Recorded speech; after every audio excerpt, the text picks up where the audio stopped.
Nous sommes dans cette série qui s'intitule « Combat, les tactiques de l'ombre et les armes pour se protéger ». Et notre texte est dans Éphésiens chapitre 6. J'aimerais vous demander de vous lever, s'il vous plaît, pour la lecture de la parole de Dieu, en révérence et en respect pour la Bible.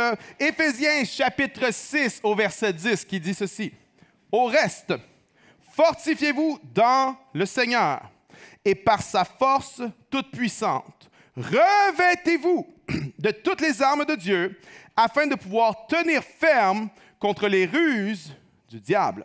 Car nous n'avons pas à lutter contre la chair et le sang, mais contre les dominations, contre les autorités, contre les princes de ce monde de ténèbres, contre les esprits méchants dans les lieux célestes.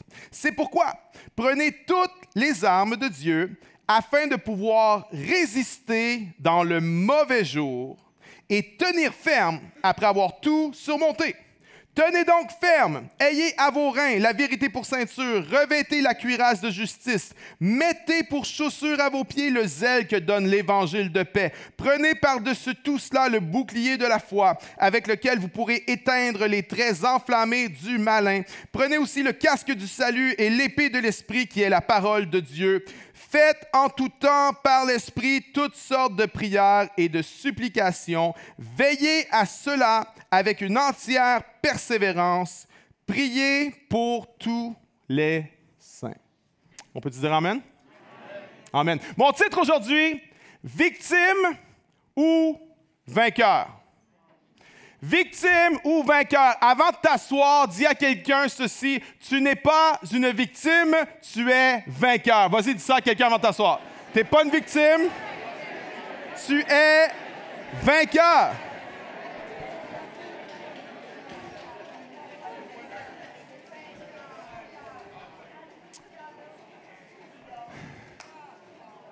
Combat. Lorsque tu as vécu assez longtemps, tu réalises et tu sais très bien que la vie n'est pas un terrain de jeu. La vie, c'est un champ de bataille. Et le champ de bataille que l'apôtre Paul nous parle ici dans Éphésiens 6, ce n'est pas juste une petite bataille. L'apôtre Paul l'appelle le mauvais jour. Le mauvais jour, c'est quand l'enfer au complet se déchaîne contre toi. Le mauvais jour, c'est quand tu te retrouves dans un combat extrême. Oui, la vie a son lot de haut et de bas, on sait ça, mais ce n'est pas de ça qu'il parle dans Éphésiens 6. Il ne parle pas des petits highs and lows de la vie. Non, il parle des moments de combat extrême. Il parle du mauvais jour. Le mauvais jour, c'est quand tu as l'impression que ta vie au complet est en train de s'effondrer. C'est quand tu as l'impression que tes rêves sont brisés, que tes espoirs sont différés, le mauvais jour. Et dans Éphésiens 6, Paul nous enseigne comment approcher ces mauvais jours. Mais juste avant que j'aille dans le message d'aujourd'hui, je veux juste m'assurer que je ne suis pas en train de prêcher quelque chose qui n'est pas pertinent pour votre vie. Alors, quand je parle du mauvais jour, y a-t-il quelqu'un qui sait de quoi je parle? Si tu ne sais pas de quoi je parle, voici ma suggestion pour toi. Continue à respirer. Ça va venir. Le mauvais jour va venir. Parce que pour la plupart d'entre nous, nous savons que le mauvais jour est là. Le mauvais jour frappe parfois. Paul veut nous enseigner comment combattre dans le mauvais jour. Il dit, fortifiez-vous dans le Seigneur. Dans le mauvais jour, tu as besoin d'une force qui vient d'en haut. Tu as besoin d'une force qui vient de Dieu. Parce que dans le mauvais jour, le normal ne fonctionne pas. Dans le mauvais jour, le superficiel ne marche pas. Dans le mauvais jour, tu as besoin du surnaturel de Dieu. Il dit, fortifiez-vous au verset 10. Ensuite, au verset 12, il va dire, vous n'avez pas à lutter contre la chair et le sang.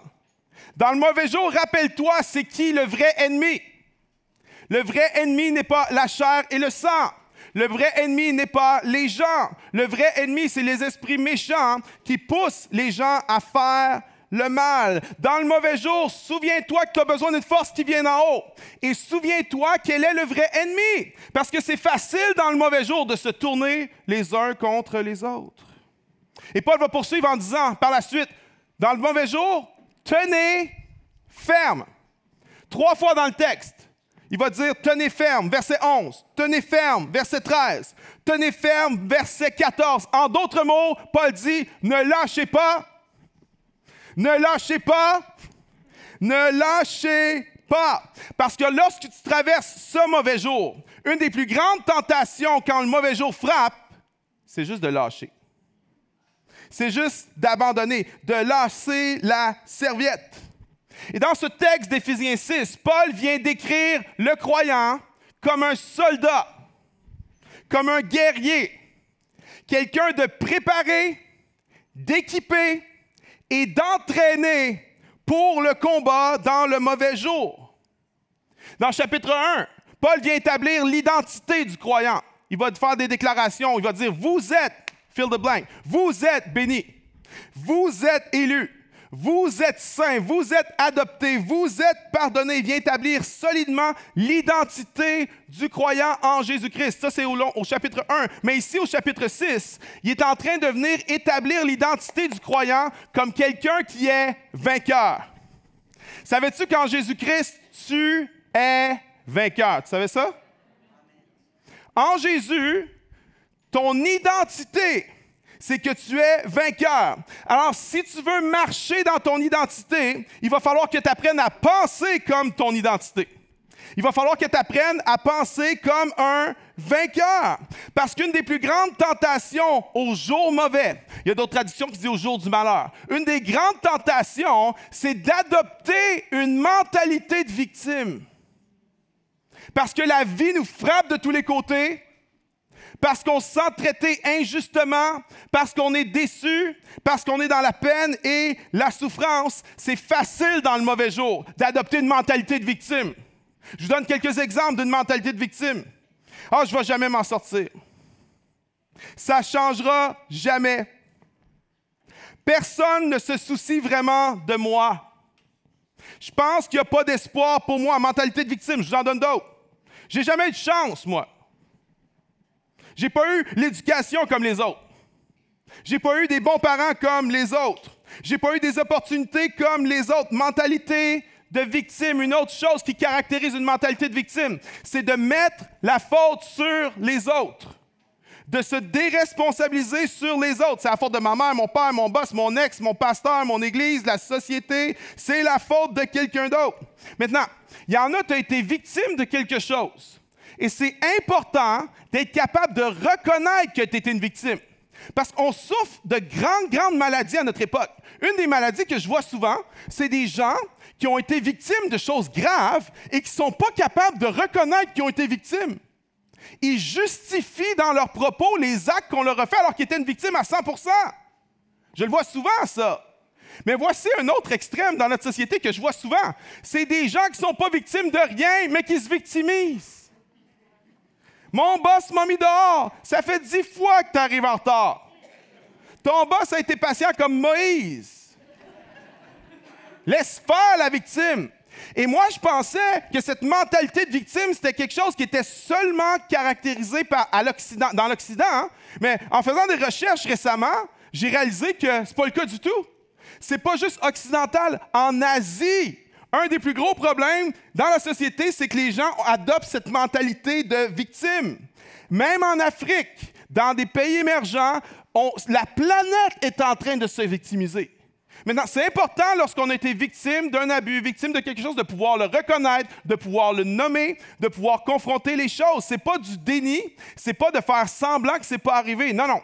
Mais en même temps, peu importe ce que tu as vécu, il y en a, je peux même pas imaginer ce que tu as vécu. Il y en a, je peux même pas imaginer la laideur et l'horreur de ce que tu as vécu. Mais peu importe ce que vous avez vécu, peu importe de quoi vous avez été victime, c'est important de reconnaître que tu as été victime, mais en même temps, c'est suprêmement important de ne jamais te victimiser.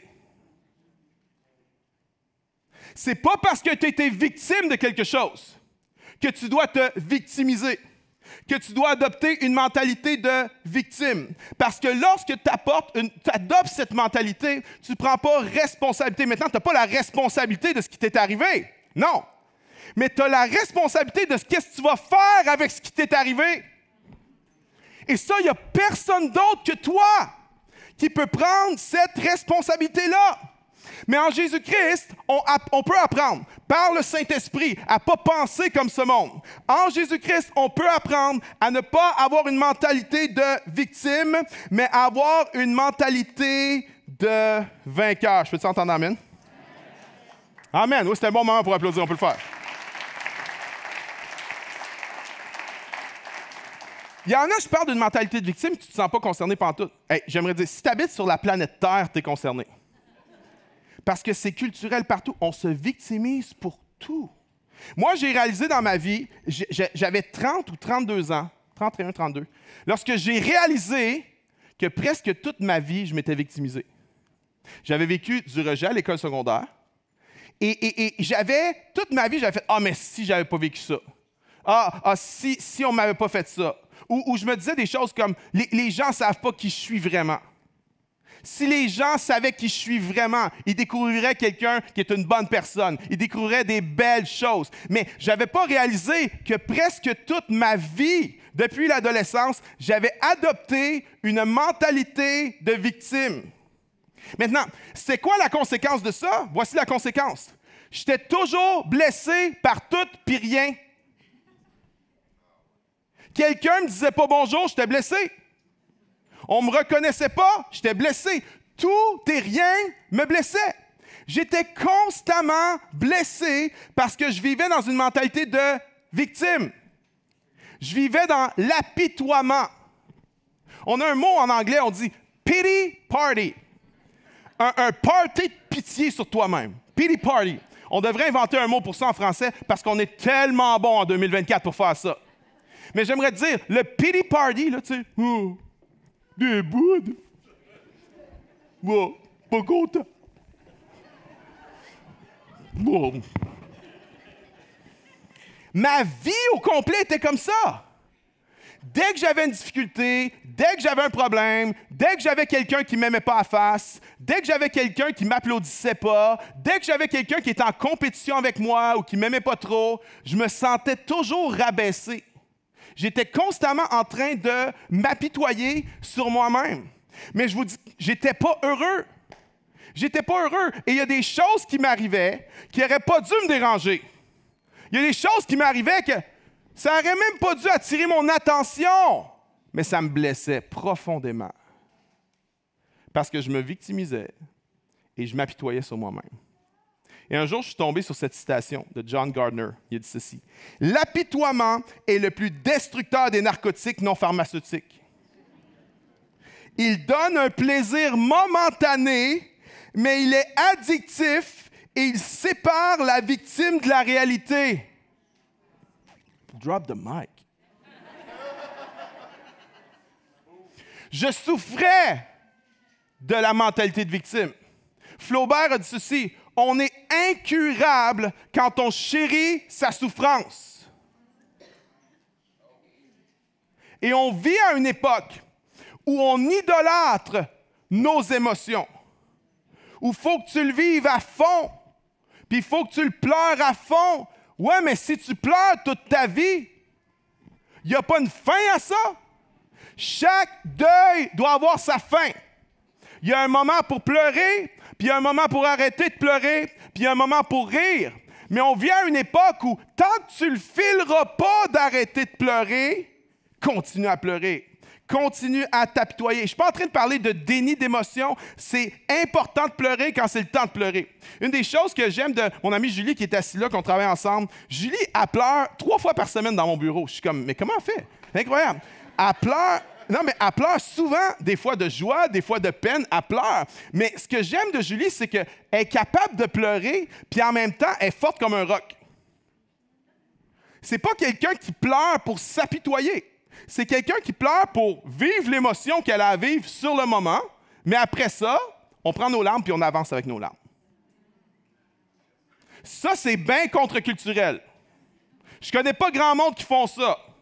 La plupart des gens pleurent et pleurent et pleurent et pleurent et pleurent et on s'apitoie. Et je ne suis pas en train d'essayer de sous-estimer ce que tu as vécu. Il n'y a personne qui peut comprendre ce que tu as vécu. Il y a juste toi qui l'as vécu. Mais mon point, c'est que de te victimiser, de t'apitoyer, va rien régler. En fait, tu ne vas jamais t'en sortir. En fait, tu ne vas jamais guérir. En fait, tu ne vas jamais aller mieux tant que tu vas continuer à te victimiser. Tu dis, oh, mais tu ne sais pas ce qu'ils m'ont fait. Non, je ne sais pas. Mais le point, ce n'est pas ça. Ce qu'on t'a fait, ce n'est pas ta responsabilité. Mais ce que tu vas faire avec ce qu'on t'a fait, ça, c'est entièrement ta responsabilité. Et si tu restes dans cette mentalité de victime, tu ne vas jamais aller mieux. Jamais. Ce n'est pas un esprit de victime qu'on doit avoir. C'est un esprit de vainqueur. Lorsque l'ennemi frappe à ta porte, lorsqu'il t'arrive quelque chose, lorsqu'il y a une blessure, l'ennemi va te garocher toutes sortes de choses comme « Ah, t'es toujours malchanceux, toi. C'est toujours à toi que ça arrive. Ta vie va toujours être difficile. Tu ne vas jamais t'en sortir. » Mais quand l'ennemi vient te bombarder avec des pensées comme ça, c'est là que c'est le temps de prendre l'autorité que tu as en Jésus-Christ et de dire à l'ennemi et de dire à l'enfer « Je ne serai pas une victime en Jésus-Christ. Je suis vainqueur. » C'est là que c'est le moment de le prendre, l'autorité. Yeah?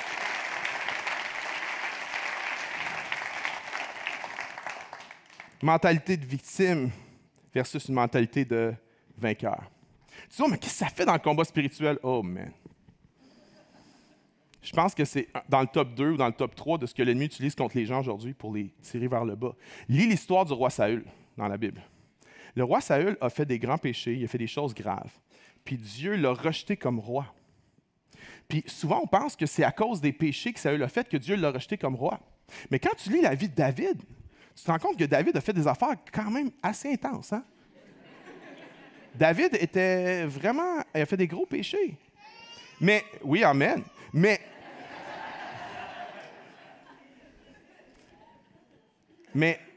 on pense que Dieu a rejeté la royauté de Saül à cause de son péché, mais je ne suis pas certain de ça. Parce que David a fait des méchantes gaffes.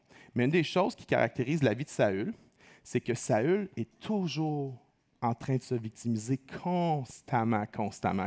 Il ne prend jamais responsabilité pour ses péchés. Il ne prend jamais responsabilité pour sa désobéissance, pour ses erreurs. Il blâme les autres. Il blâme tout le monde. Il blâme même le prophète Samuel. Il blâme tout le monde. Et il est dans cette espèce de mentalité de victime. Et si tu lis l'histoire, tu vas te rendre compte que ça l'a amené à la maladie mentale. Ça l'a amené à une dépression profonde et éventuellement, puis je ne suis pas en train de faire un lien, mais dans son cas à lui, ça l'a même amené à être tellement une cible facile pour l'ennemi, il a sombré dans un puits sans fond puis il est devenu démonisé.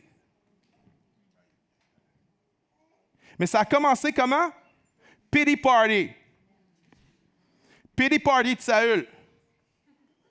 Quand j'ai réalisé ça, j'avais autour de 30 ans, quand j'ai réalisé ça, j'ai dit non, Potier, c'est fini. Tu ne vas plus te donner le droit de t'apitoyer sur toi-même. Peu importe ce que tu as vécu.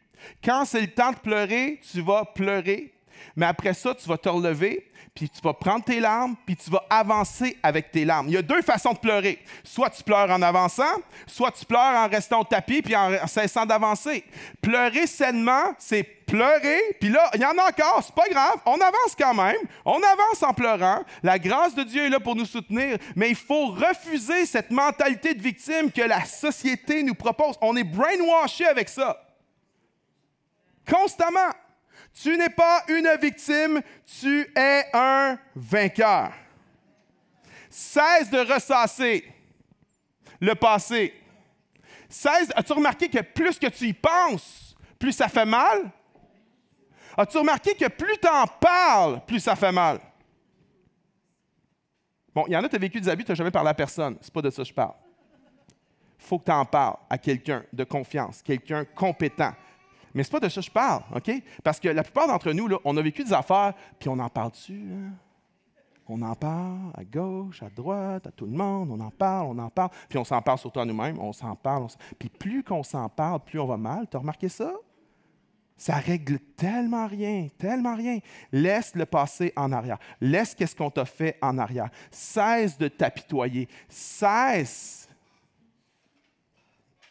Je me souviens du film Hurricane. Quelqu'un a déjà vu ça? Hurricane. C'est l'histoire d'un boxeur dans les années 70 qui a été emprisonné injustement pour un meurtre qu'il n'avait pas commis. Puis il a été des années en prison. Puis pendant des années, il a struggle. Il a struggle avec l'apitoiement, avec la haine. Puis je me souviens dans ce film-là, à un moment donné, il y avait un lui qui était haineux et qui voulait détester, puis un autre lui qui disait non, il faut que tu pardonnes, tu laisses aller. Puis il avait décidé de s'enfermer dans sa cellule parce qu'il avait l'impression d'avoir une illusion de contrôle s'il restait dans sa cellule. Alors je me souviens plus si c'est 7 ou 11 ans. Il est resté dans sa cellule pendant 7 ans. Il allait voir aucun détenu parce que lui avait l'impression que c'était comme ça qu'il gardait un contrôle sur sa vie, mais il était juste dans l'apitoiement et de l'apitoiement. Je me souviens de cette scène où c'est qui? C'est pas Denzel. C'est Denzel qui fait ce film? Oui, c'est lui, hein? À un moment donné, il se regarde lui-même puis il dit « Je sors ». Il le regarde puis il dit « C'est fini la haine ». Puis l'autre, il dit « Non, c'est pas fini la haine ». Puis il se regarde puis il dit « C'est fini la haine ». Puis il sort. Il y a un moment, là, il y a un moment pour arrêter de pleurer. Il y a un moment pour arrêter de s'apitoyer. Tu penses que tu vas guérir, tu ne vas jamais guérir. Tu ne vas jamais guérir si tu t'apitoies. Ça fait mal, amène-le à Dieu. C'est tough, parle-en à Dieu. Il y a une différence entre en parler à Dieu et en parler à tout le monde. Oh, mais c'est thérapeutique. Non, c'est de la médisance. C'est pas de la médisance. C'est pas thérapeutique, c'est la médisance. Même une des choses que Dieu est en train de m'apprendre, c'est que des fois, je disais des affaires à ma femme parce que c'est ma femme. Mais en fait, c'est de la médisance. Mais tu sais, mais non, mais là, c'est normal que je le dise au moins à ma femme, la personne la plus proche de moi. Tu sais, faut au moins que je le dise. Puis là, le Seigneur est en train de me montrer que non, il y a bien des affaires qu'il ne faut même pas que tu dises parce que là, tu es juste en train de faire de la médisance. Laisse aller.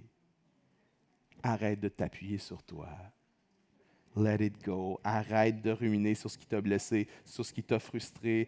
Arrête de te tourmenter avec qu'est-ce que la compagnie a fait, qu'est-ce que ton boss a fait, qu'est-ce que ton ex t'a fait, qu'est-ce que tes enfants, qu'est-ce que tes voisins. Arrête de ressasser ces choses-là. Tu n'es pas une victime. En Jésus-Christ, tu es vainqueur. Tu es vainqueur. Tu n'as aucune idée de ce que tu peux devenir. Dans 5 ans d'ici, là, si tu arrêtes de te victimiser, tu n'as aucune idée de la personne que tu peux être. Là, ça, je le regarde 10 ans en arrière, lorsque j'ai eu cette réalisation-là, que je m'apitoyais tout le temps, que je me victimisais tout le temps, le progrès que j'ai fait à partir de ce jour-là, là, c'est fou. Mais ça m'a demandé d'apprendre quelque chose, par exemple. Puis tu veux faire du combat spirituel sur stéroïdes? Là? Voici du combat spirituel sur stéroïdes. OK? À chaque jour, tu as 1000 opportunités d'être blessé. Bon, mettons 100, OK. 100 opportunités d'être blessé à chaque jour. Il va arriver quelque chose. Quelqu'un va faire de quoi, quelqu'un va dire de quoi, quelqu'un ne va pas faire de quoi, quelqu'un ne va pas dire de quoi, etc. Tu as 100 opportunités dans une journée d'être blessé. OK? Voici comment se sortir d'une mentalité de victime. Quand vient une blessure, qu'elle soit petite ou qu'elle soit grande, si tu choisis de ne pas t'apitoyer, si tu choisis de juste, OK, Seigneur, j'ai mal, et de remettre à Dieu et de prendre la décision consciente de ne pas t'apitoyer sur cette chose-là qui vient de t'arriver, là, tu viens de rajouter dans ton réservoir une petite goutte d'humilité. Puis ça a l'air de rien, mais dans 5 minutes ou dans 5 heures, il va y avoir une autre affaire. Puis si tu prends la décision de t'apitoyer, c'est comme si tu viens enlever une goutte d'humilité de ton réservoir. Mais si tu prends encore une fois la décision de ne pas t'apitoyer, c'est comme si tu viens rajouter une petite goutte d'humilité dans ton réservoir. Et 5 minutes plus tard, il y a une autre occasion. Et 5 jours plus tard, il y a une autre occasion. Et 5 semaines plus tard, il y a une autre occasion. Puis à chaque fois, si tu prends la bonne décision, puis ça ne peut pas être un parcours parfait, OK? C'est un processus. Mais je te dis, là, si à chaque fois, tu prends la bonne décision de dire « Seigneur, ça fait mal », tu accueilles le fait que ça fait mal. Tu n'es pas en déni. Ça fait pas mal. Non. Tu n'es pas Rocky Balboa, OK? Ça fait pas mal. Non. Tu accueilles le fait que ça fait mal, mais tu le remets tout de suite à Dieu, puis tu choisis de ne pas t'apitoyer, une goutte d'humilité dans ton réservoir, une goutte d'humilité dans ton... Puis je te le dis, puis ça s'accumule. C'est comme de l'intérêt accumulé. Puis à un moment donné, ce que tu vas t'apercevoir, là, quand tu fais... Puis des fois, tu tombes. Des fois, tu es en train de t'apitoyer. Tu fais « Oh, man, OK. » Tu es en train de faire ton pity party. Tu te relèves, OK? Puis tu choisis de ne pas t'apitoyer. Et si tu apprends à faire ça, là, je te le dis, dans 5 ans, tu vas regarder en arrière, puis tu es une autre personne complètement. Complètement une autre personne. Tu ne seras plus blessé facilement. Tu vas être serein. Tu vas être bien.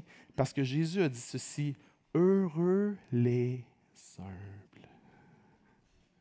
Veux-tu l'autre version? Malheureux ceux qui s'apitoient. Yeah. Ça, c'est de l'or en barre, ce que je viens de donner. Si tu peux mettre ça en pratique, là, si tu es vraiment déterminé, puis il y en a, tu es blessé facilement. Puis je ne parle pas de quelqu'un qui est blessé, qui vit le truc, qui vit l'émotion, comme on parlait de Julie, puis là, forward. Non, ça, c'est pas de l'apitoiement, ça. Mais quelqu'un qui est blessé comme moi, j'étais blessé, puis tu restes là-dessus. Blessé, puis pity party après. Si tu mets ça en pratique, là, je te le dis, tu es une autre personne complètement dans 5 ans. Complètement. Je ne suis pas une victime. Je suis vainqueur. Maintenant, hey man, ça va trop vite. Là, je suis parti à l'ouest. Là, t'as un peu, j'en reviens, il faut que je revienne. Dans mes notes. OK. La question, c'est comment on fait pour adopter une mentalité de vainqueur? Comment on fait ça? Paul dit, revêtez-vous de toutes les armes de Dieu. Et là, il vient décrire les armes. Hein? Il y en a 6. La vérité, la justice, la paix, le salut, la foi, la parole de Dieu et la prière. Maintenant, il y en a, t'es peut-être comme moi. Quand tu entends ce passage-là, la ceinture, la cuirasse, puis là, tu es là chez vous, puis tu as un peu la ceinture de quoi? La vérité de... Puis là, tu n'arrives pas à retenir les pièces d'équipement, puis de les associer aux bonnes affaires, puis là, tu penses que tu es foutu dans le combat spirituel, OK? Right? Quelqu'un comme ça? Moi, ça m'est déjà arrivé. Souvent. Est-ce que tu es foutu dans le combat spirituel si tu n'arrives pas à retenir chaque pièce d'équipement? La réponse, c'est non. Parce que Paul vient résumer de la façon suivante dans Romains 13. Il dit, « Revêtez-vous du Seigneur Jésus-Christ. » Voici comment résumer l'armure de Dieu. Jésus-Christ. Revêtez-vous de Jésus-Christ, parce que se revêtir de Jésus-Christ, c'est de revêtir toutes les armes de Dieu. Pourquoi? Parce qu'il dit, revêtez-vous de la vérité. Jésus a dit, je suis la vérité. Paul a dit, revêtez-vous de la justice. Les Écritures déclarent que Jésus-Christ est notre justice. Il a dit, revêtez-vous de la paix. Jésus a dit, dans ce monde, vous aurez des tribulations, mais je vous donne ma paix. Le texte nous dit, revêtez-vous du casque du salut. Les Écritures sont claires qu'il n'y a aucun nom autre par lequel nous pouvons être sauvés dans les cieux et sur la terre que le nom de Jésus-Christ. Il dit, revêtez-vous du bouclier de la foi. L'Épître aux Hébreux nous dit que Jésus est l'auteur et le perfectionneur de la foi. Il nous dit de prendre l'épée de l'Esprit, qui est la parole de Dieu. Jean 1,1 nous dit, au commencement était la parole, et la parole était avec Dieu, et la parole était Dieu, et la parole, verset 14, s'est faite chair, elle a habité parmi nous. La parole de Dieu, c'est Jésus lui-même. Alors, si tu as de la difficulté à te souvenir des armes,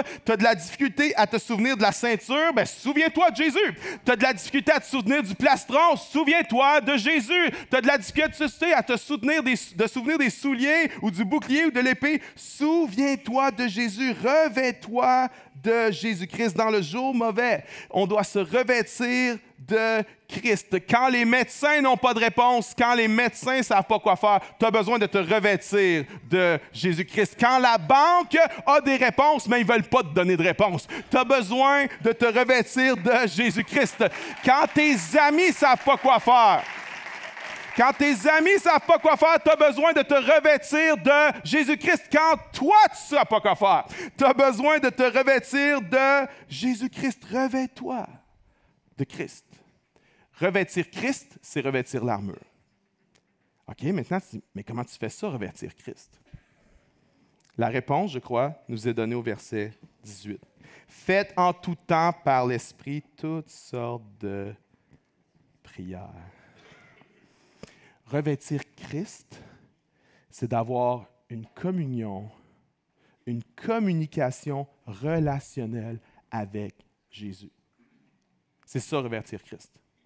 C'est d'entrer dans sa présence. C'est de communier avec lui. C'est de communiquer avec lui.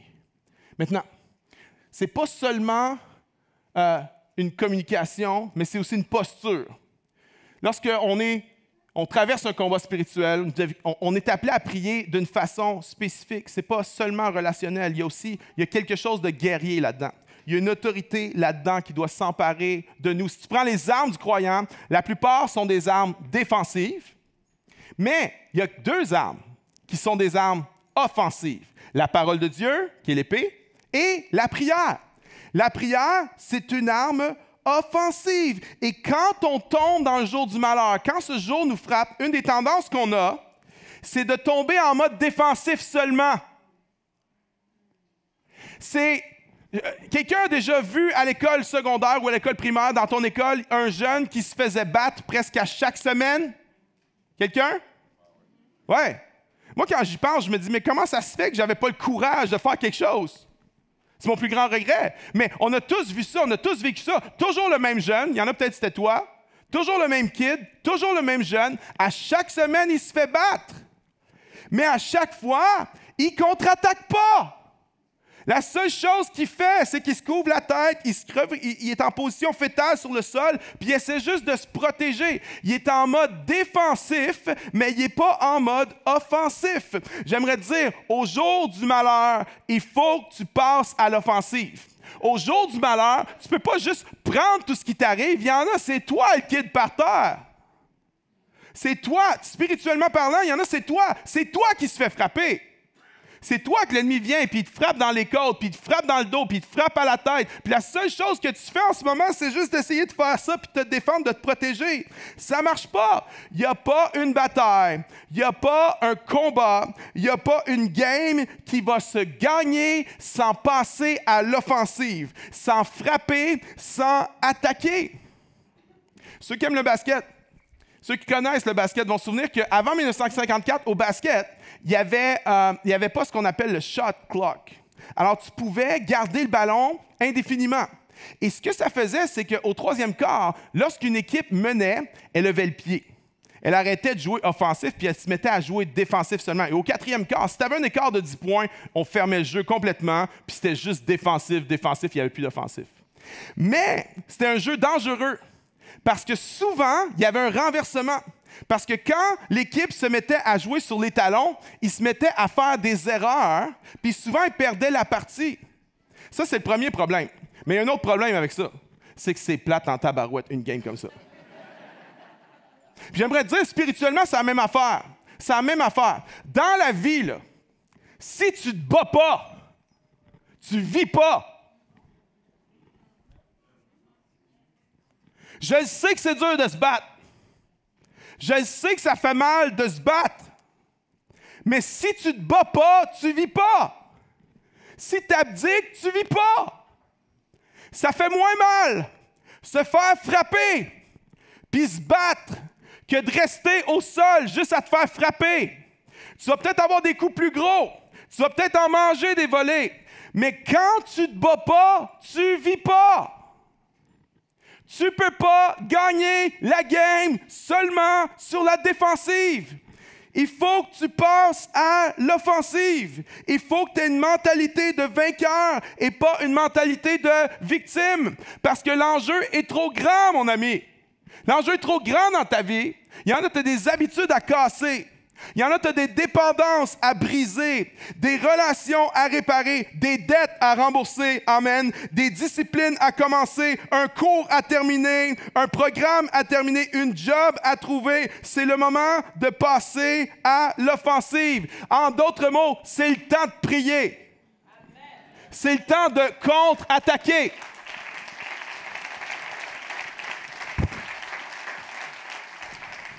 Il y a quelques années de ça, ma femme et moi, on a traversé un moment très difficile dans la famille. Puis il nous arrivait des affaires, puis honnêtement, je priais pas vraiment. J'aimais Dieu, mais je priais pas pour ça. Je priais pour d'autres choses, mais pas pour ça. J'étais comme le gamin par terre qui se laisse frapper puis qui passe pas à l'offensive. J'étais comme ça. Puis à un moment donné, une affaire, puis ça s'ajoute. Puis à un moment donné, j'ai comme eu cette réalisation-là. Je dis à ma femme, hey! Ça va faire le niaisage, là. Ça va faire le niaisage. Il faut qu'on passe à l'offensive. Il faut qu'on commence à frapper. Il faut qu'on contre-attaque. Il n'y a pas un combat qui va se gagner si tu ne frappes pas. Frappe! Il faut que tu recommences à frapper. Tu as laissé le diable t'empêcher de frapper. Tu as laissé le diable t'empêcher de prier. Frappe! Tu es découragé de prier pour cette affaire-là. Frappe! Ça fait 1000 fois que tu pries pour ça. Frappe! Ça empire quand tu pries. Frappe! Continue à frapper. Continue à frapper.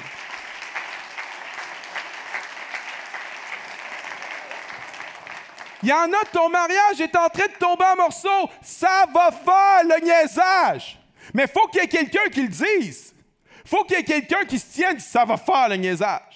Il y en a, c'est ton cœur. Spirituellement, ton cœur est en train de s'endurcir, de devenir tiède, de devenir froid. Tu es plus attaché aux choses de la terre qu'aux choses d'en haut. J'aimerais dire, ça va faire le niaisage. Il y en a, ton fils est tellement addict que tu ne sais pas si tu vas avoir un téléphone d'un jour à l'autre, si la police va le retrouver mort. Je veux dire à quelqu'un, ça va faire le niaisage. Il y en a, ta fille est tellement confuse et dans la confusion la plus totale, ça va faire le niaisage. Il faut passer à l'offensive. Je ne dis pas ça pour te mettre un fardeau, je ne dis pas ça pour que tu te sentes coupable. Souvenez-vous de ce que j'ai dit l'automne dernier. Tu es bon pour prier, tu es capable de prier, tu es un spécialiste de la prière, tu es excellent à prier, tu es capable de prier. Laisse pas l'ennemi te convaincre du contraire. Il faut passer à l'offensive. Pourquoi on implante la chapelle Cartierville? Pourquoi on veut envoyer 200 personnes de Rosemont à la Cartierville? Parce qu'on n'a plus de place, c'est vrai, OK? C'est une des raisons. Mais ce n'est pas la seule raison. C'est parce qu'on passe à l'offensive. Pourquoi on investit tant dans les enfants Chapelle Junior 13-18? Pourquoi on a démarré un ministère pour les jeunes adultes? Parce qu'on passe à l'offensive. Pourquoi on est plus déterminé que jamais à former des disciples dans nos 5 cassettes et aller en profondeur spirituelle? Parce qu'on passe à l'offensive. Lorsque Jésus nous a envoyés, il nous a envoyés pour être à l'offensive. Il a dit, la moisson est grande. La moisson est grande. Il n'a pas dit les semailles sont grandes. Jésus ne disait pas c'est le temps de semer. Puis je sais qu'il y a quand même un principe où on sème. Je comprends ça. Mais ce que Jésus a dit, ce qu'il a mis en lumière ici, c'était, il n'a pas dit c'est le temps des semailles, guys. Fait que semer, puis espérer que peut-être, à un moment donné, on ne sait pas trop quand, quelque chose va pousser puis que ça va porter du fruit. Non, il n'a pas dit les semailles sont grandes. Il a dit la moisson est grande. Il a dit, les fruits sont là. Les fruits sont mûrs. Les fruits sont prêts à être cueillis. Puis on a baptisé 120 personnes l'année passée. C'est notre 2e année record de toute l'histoire de la chapelle. Puis j'aimerais dire, on passe à l'offensive cette année. On veut baptiser encore d'autres personnes. Puis on veut que les gens aillent encore plus en profondeur spirituelle. C'est le temps pour l'Église de passer à l'offensive. Il faut que l'Église en francophonie passe à l'offensive. Jésus vient chercher une Église triomphante. Lorsque Jésus a dit à Pierre, « Je bâtirai mon Église et les portes de l'enfer ne prévaudront point contre elle. » Vous connaissez ce verset-là? Right? Vous avez entendu ce verset-là combien de fois?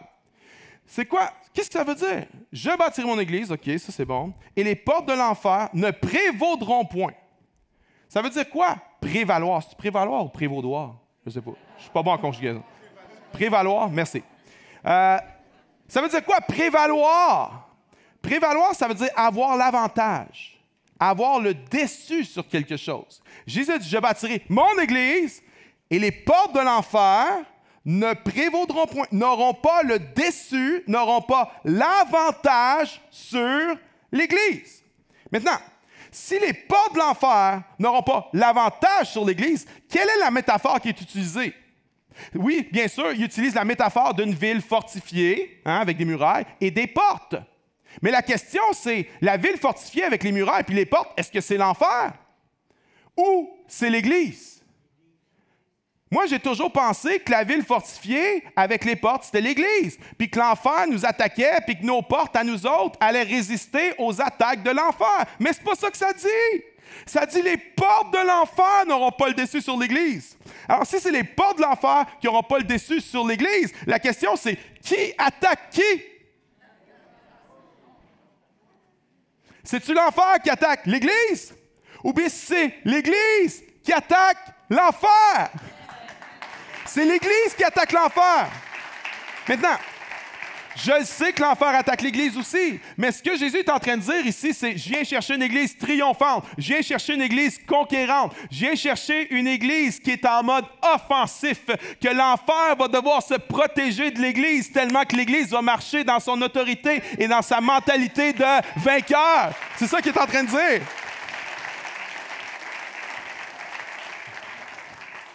Tu n'es pas une victime. Tu es vainqueur. Je termine avec ceci. Je vais demander à Emmanuel de revenir, s'il vous plaît.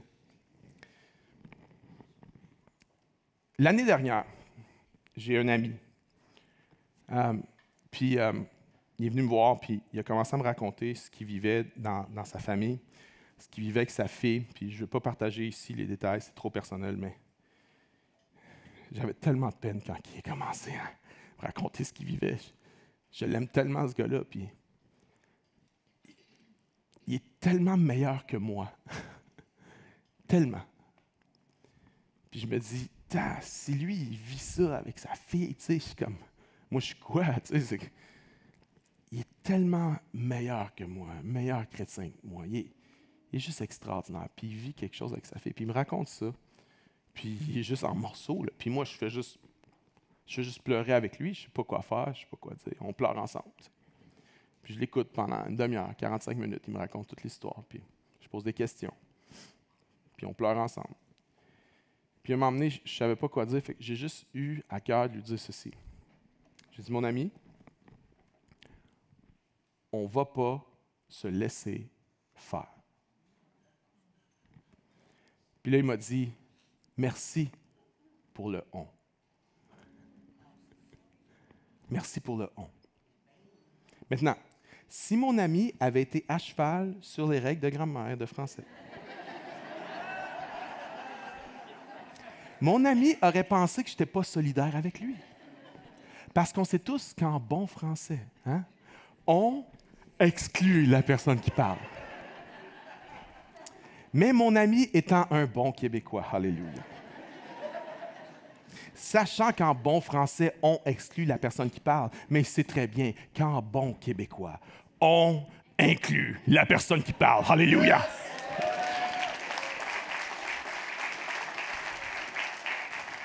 J'ai dit, mon ami, on ne va pas se laisser faire.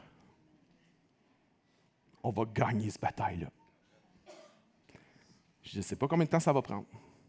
Il est plus âgé que moi. J'ai dit, tu sais quoi? J'ai dit, peut-être que tu ne le verras même pas. Mais peut-être que moi, je vais être là pour le voir. Mais on ne va pas se laisser faire. On n'est pas des victimes, on est vainqueurs. Puis j'aimerais te dire à toi,